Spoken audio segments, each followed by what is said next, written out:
Tere, kallis Juhan Paadam. Tere.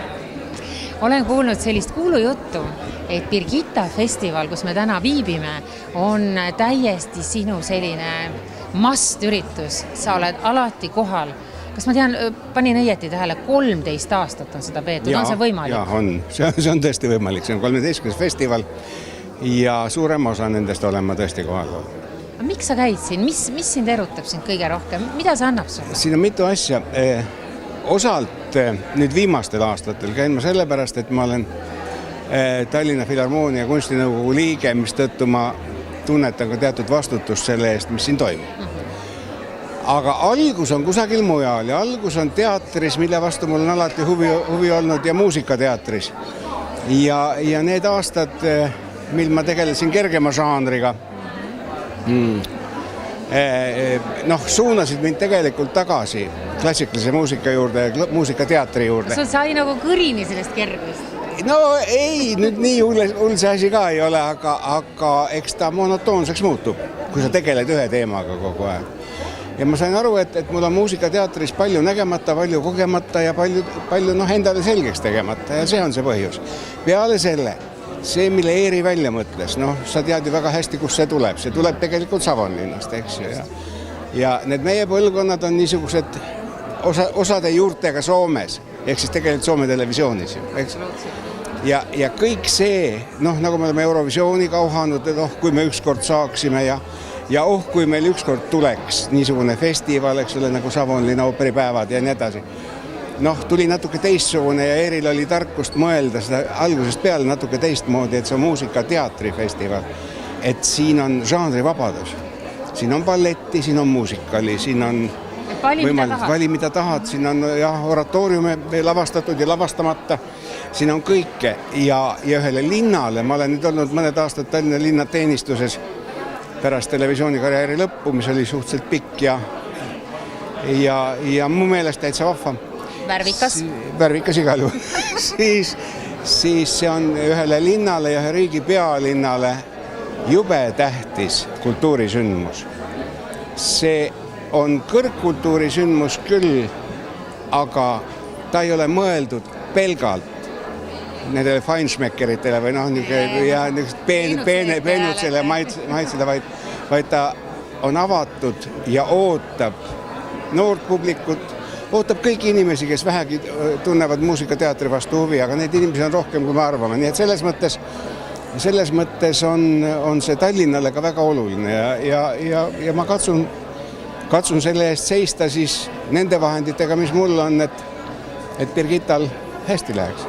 Ja minu meelest on aastat paremaks läinud. Mina olen Birgitta festivali leidnud võib-olla viimasel 3 aastal. Ja ma olen siin täheldanud kohal. Ja olin ka natukene selline kirtsnina. Mõtlesin, et mis siin, kuigi ma armastan väga ooperit, ma armastan balletti, aga ikkagi natuke selline kirtsnina. Just nimelt natukene mõtlesin, et siin võib-olla üritatakse kopida Savonlinna ooperipäevi, aga olin totaalselt üllatunud ja positiivselt. No kuule, see olustik juba on hoopis teistsugune. Absoluutselt. Sa ei kopi siin mitte midagi. Ei. Ja see on, tegelikult Eeri on selle ju geniaalselt välja mõelnud, eks ole, see on üks idee, ta leidis toetust ja nüüd see on läinud, ega see ei ole kerge niisugust festivali teha ja see on kallis ju tegelikult, eks, ja alati on virisejaid. Täitsa loomulikult. Ütlevad, et mis te teete ja seda pole vaja ja just nimelt liiga kallis.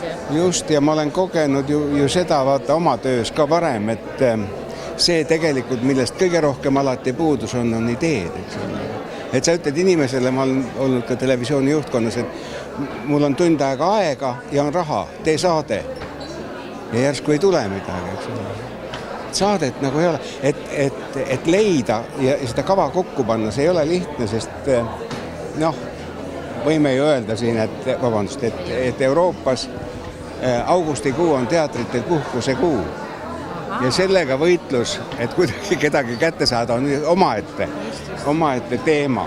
Nii et siin on teemasid palju, see kõik on huvitav ja ma usun küll, et Birgitta kogub nii-öelda tuure selles mõttes, et ta areneb, ta läheb edasi ja jääb, mis on kõige tähtsam. Ja jääb, seda ei tohi Tallinna linn iial lubada, et ta ei jääks. mida sa nüüd nendel päevadel ise lähed kõige suurema ärevusega või himuga vaatama või vaatad sa kõik asjad üle, isegi selle Karlsson katusel? Ja loomulikult lasteetendus, jaa, no mu kadunud tädi Salme Reek on õpetanud mulle lasteetendustesse suhtuma väga tõsiselt. Nii et ma toon väikseid sugulasi ka kaasa ja me vaatame Karlssonsi läti keeles ära. Aga ma ei saaks muidu nõukogu liige olla, ma vaatan kõik, aga mida ma ärevusega ootan on tänane etendus, sest see on meie oma produktsioon, nendega on alati probleeme ja selle ettevalmistusega on omad asjad ja seda erutusega, siis mind huvitab tegelikult see English Touring Opera ehk niisugune reisiv ooperimaja. Et mis on see tase ja ma ei ole neid kuulnud, eks, et ainult see on päris ainulaadne, eks ole?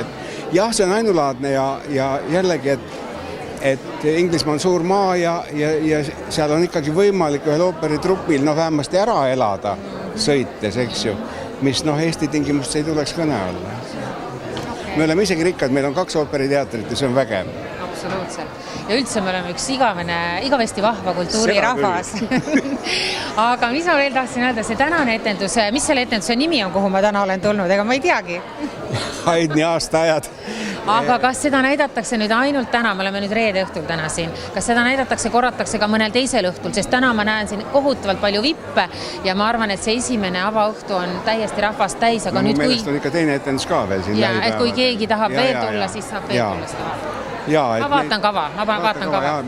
Mu meelest on 2 etendust, sest see tasub nagu paremini ära ja annab publikule võimaluse valida päevi, ega siis inimestel on ju ka kõik juba august juba töötab. Absoluutselt. Aga suured tänud sulle, sa oled tubli töö teinud, sa näed väga hea välja. Midagi teinud, aga Filharmoonia noor kollektiiv on väga tubli ja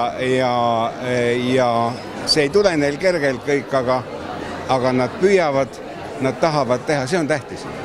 Aitäh sulle ja head nautlimist!